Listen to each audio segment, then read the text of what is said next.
Será que a sequência de sucessos da Warner Bros. Vai continuar? Show me the money! What I call them? Funko Fun!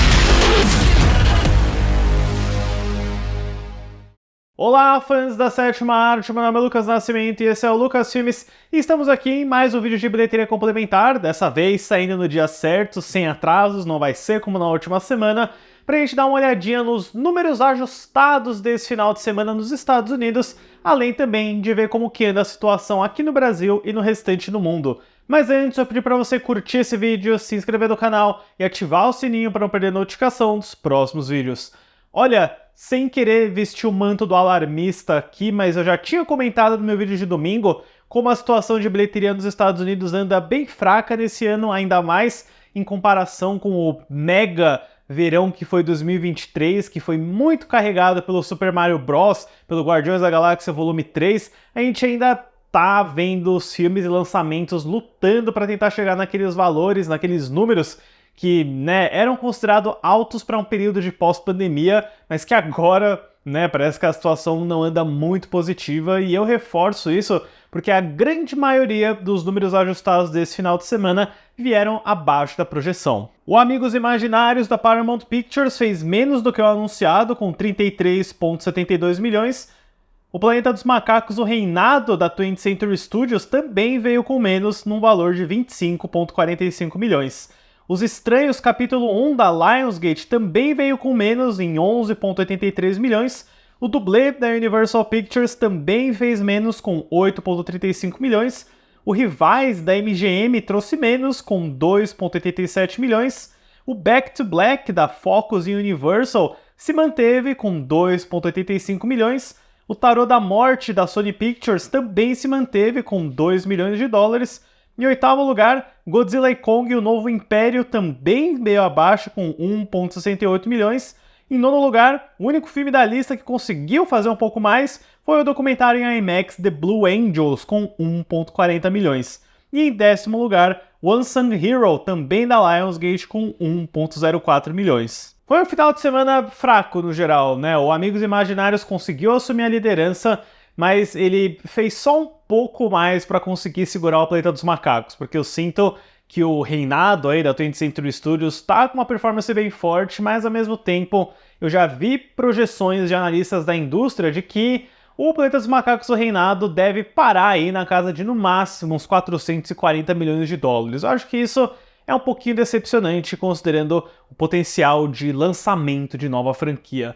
Mas quando a gente volta os olhares aqui para o Brasil, a gente vê que o Planeta dos Macacos, o reinado, segue na liderança, fazendo 10,87 milhões no final de semana, para um total no país de 29,9 milhões de reais. Em segundo lugar, a estreia do Amigos Imaginários ficou bem mais abaixo, com 3,925 milhões. Em terceiro lugar, o Garfield, Fora de Casa, da Sony Pictures, fez 3,811 milhões, para um total no país de 23,17 milhões. Em quarto lugar, a estreia do Tarô da Morte trouxe 2,42 milhões. Em quinto lugar, a estreia de Back to Black afunda com 1,74 milhões.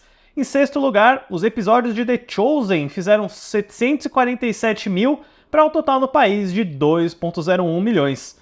Em sétimo lugar, o Guerra Civil ainda está por aí, com 572 mil, para um total no país de 21,42 milhões. Em oitavo lugar, o Dublê cai para 494 mil e um total no país de apenas 7,21 milhões. Em nono lugar, a estreia de Belo Desastre, O Casamento, trouxe apenas 424 mil.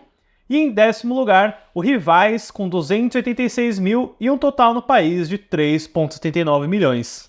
Pois é, o Brasil realmente abraçou o Planeta dos Macacos, o reinado, é impressionante como essa franquia se sai bem por aqui, e o reinado do Planeta dos Macacos segue também quando a gente olha para o top 5 de bilheteria mundial desse final de semana, já que em primeiro lugar, o Planeta dos Macacos, o reinado, trouxe mais 66 milhões de dólares, uma queda de 49% em relação à última semana.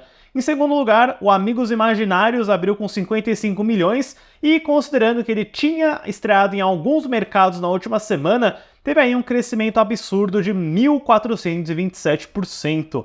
Em terceiro lugar, o dublê trouxe mais 15,646 milhões para uma queda de 32%. Em quarto lugar, a estreia de Os Estranhos, capítulo 1, carregada quase que majoritariamente pelos Estados Unidos, trouxe 13,829 milhões.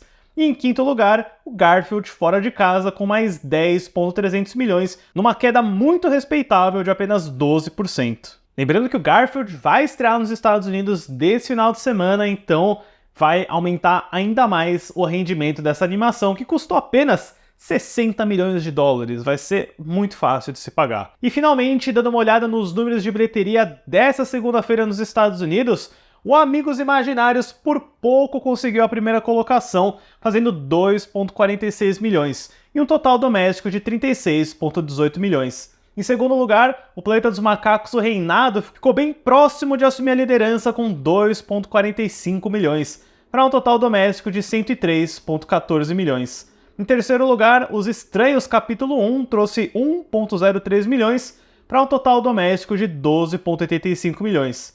Em quarto lugar, o Dublê trouxe 891 mil para um total doméstico de 63,78 milhões. Em quinto lugar, o Rivais trouxe 419 mil para um total doméstico de 43,86 milhões. E em sexto lugar, dando sequência às Spider Mondays na pior arrecadação até agora, o Homem-Aranha de Volta ao Lar do Tom Holland trouxe 288 mil para um total doméstico que se inicia em 2017 de 334,486 milhões. Não dá, né, gente? A nostalgia é pelo Tobey Maguire, é pela trilogia do Sam Raimi, até os filmes do Andrew Garfield conseguiram fazer um valor razoável, mas a gente vê que, né, não dá tempo ainda do pessoal sentir falta de ver o Homem-Aranha do Tom Holland no cinema. Faz literalmente uns 7 anos desde o De Volta ao Lar, né? Então é compreensível que o De Volta ao Lar tenha sido a pior arrecadação até agora, mas a gente vê que o pessoal tava com saudade de ver aquela trilogia dos anos 2000. A nostalgia dos anos 2000, inegavelmente, é mais forte. Quem sabe daqui uns 10 anos o De Volta ao Lar seja um sucesso de relançamento. Isso só me, dá motivos para crer que o Longe de Casa, que é um filme consideravelmente menos gostado do que esse daqui, pode se sair um pouco pior, não sei. Mas eu ainda acho que o No Way Home, o Sem Volta para Casa, que é o que reúne os 3 Homens-Aranhas, ainda tem potencial de ser o maior dessa relançamento da Spider Monday. Em sétimo lugar, o Back to Black trouxe 274 mil para um total doméstico de 3,11 milhões. Em oitavo lugar, o Tarô da Morte trouxe 222 mil para um total doméstico de 15,671 milhões. Em nono lugar, o documentário Blue Angels trouxe 193 mil para um total no país de 1,60 milhões.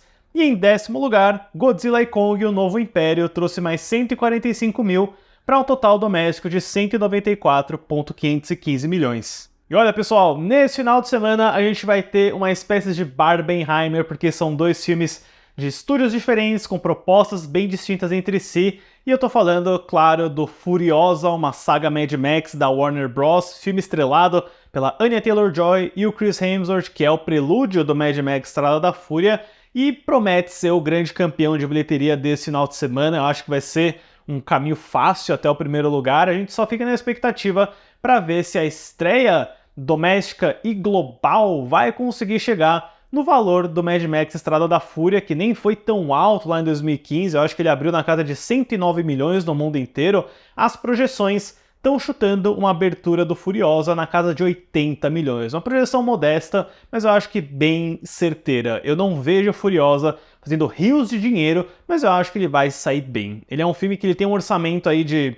Eu vou confirmar o orçamento depois. Esse é o orçamento de Furiosa, a magia da edição. Mas vamos ver, as reviews estão sendo muito boas, a expectativa é considerável. Sei que tem uma certa resistência, que tem alguma questão com os efeitos, mas eu garanto a vocês, é um filmaço, eu certamente vou assistir de novo. E a grande competição, claro, é o Garfield Fora de Casa da Sony Pictures, a animação que já está no mercado internacional há várias semanas, mas que só agora vai chegar nos Estados Unidos, promovendo o que eu gosto de chamar de Garfuriosa, o Garfield Furiosa, não sei se é uma boa sessão dupla, não é Barbenheimer, pessoal, mas a gente tenta encontrar aquela outra dobradinha gloriosa. Certamente deve assumir o segundo lugar no top 5 doméstico. Bom, mas é isso, pessoal. Essas são as principais informações de bilheteria, de números, de estatística. Eu acabei nem comentando, mas as pré-vendas do Deadpool e Wolverine começaram nos Estados Unidos e em vários mercados internacionais e me parece que vai ser aquele retorno à boa forma que a Marvel e que a Disney estão querendo ver. Depois